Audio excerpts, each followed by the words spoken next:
Halo, balik lagi di channel Aditya Semana.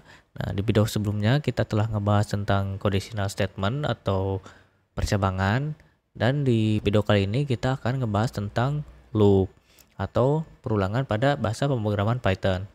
Di mana loop atau perulangan pada bahasa pemrograman adalah metode eksekusi program yang berulang dengan tujuan untuk meringkas sebuah kode. Contohnya ketika kita mau ngeprint sebuah string dalam jumlah yang banyak, misalnya 10 kata hello world nih. Kalau tanpa perulangan, kita harus tuliskan print hello world sebanyak 10 kali. Seperti ini nih contohnya. Kalau tanpa perulangan atau loop. Nah, sedangkan kalau misalnya kita menggunakan metode perulangan atau loop, kita cukup tuliskan sesederhana ini.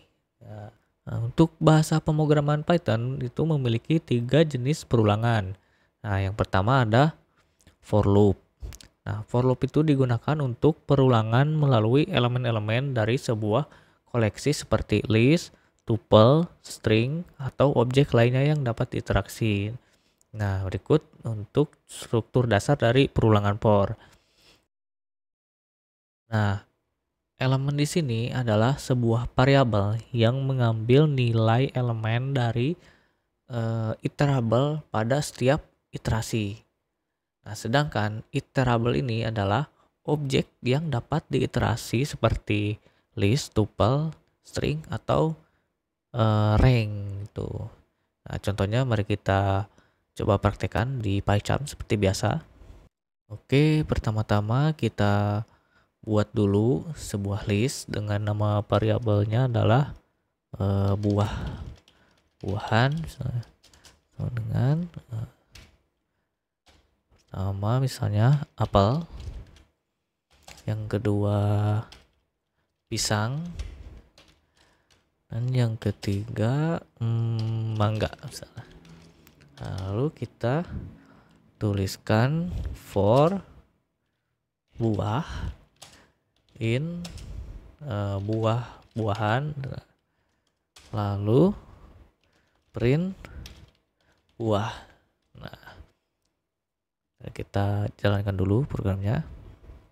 Nah, pada contoh ini for loop mengiterasi melalui setiap elemen dalam sebuah variabel buah-buahan lalu mencetaknya, sehingga ketika program dijalankan maka akan mencetak 3 buah string, apel, pisang, dan mangga.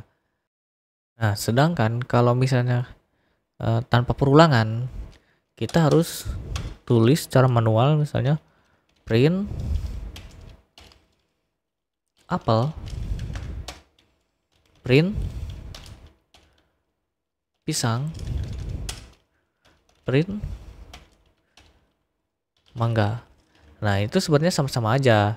Cuman ini kan kalau misalnya cuman 3 itu masih oke aja, misalnya tuh nggak ribet-ribet bangetnya.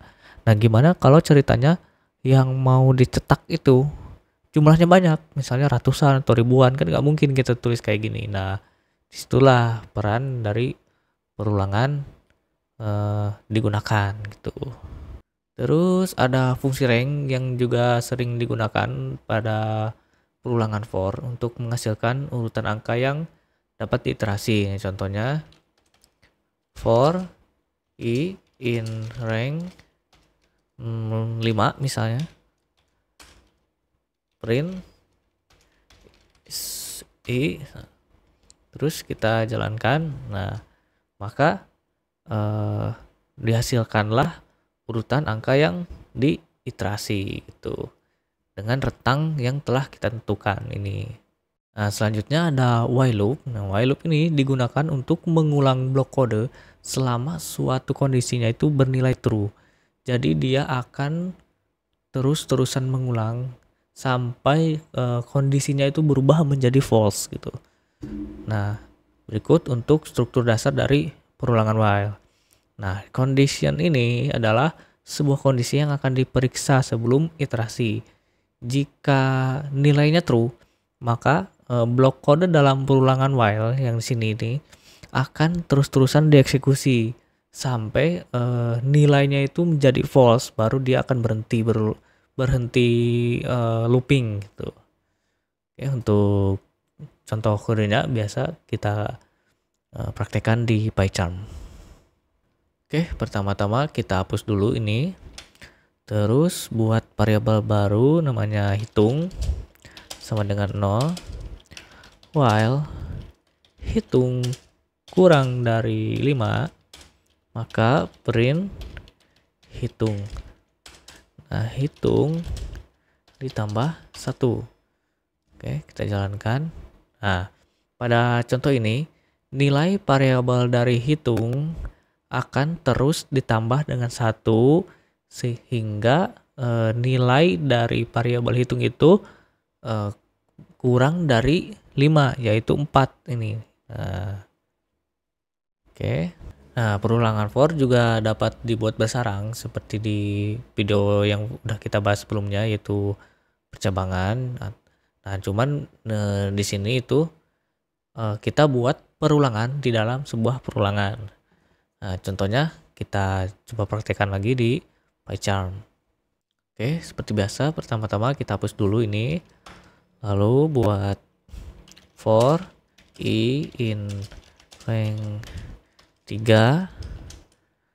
Terus for yang kedua for j in rank 2. Terus print i kurung kurawal i, koma j kurung kurawal j. Terus kita jalankan. Nah, hasilnya seperti ini. Jadi dalam contoh ini perulangan for yang pertama akan mengiterasi sebanyak 3 kali ya, sehingga menghasilkan 00, 11, 22. Nah, sedangkan pada perulangan for yang kedua itu akan mengiterasi sebanyak 2 kali sehingga menghasilkan nilai 01, 01, dan 01. Oke, mungkin cukup sekian pembahasan kita tentang perulangan, dan di video selanjutnya kita akan ngebahas tentang function pada bahasa pemrograman Python. Dan jangan lupa klik like dan subscribe jika kalian suka dengan kontennya. Sampai jumpa di video berikutnya. Terima kasih.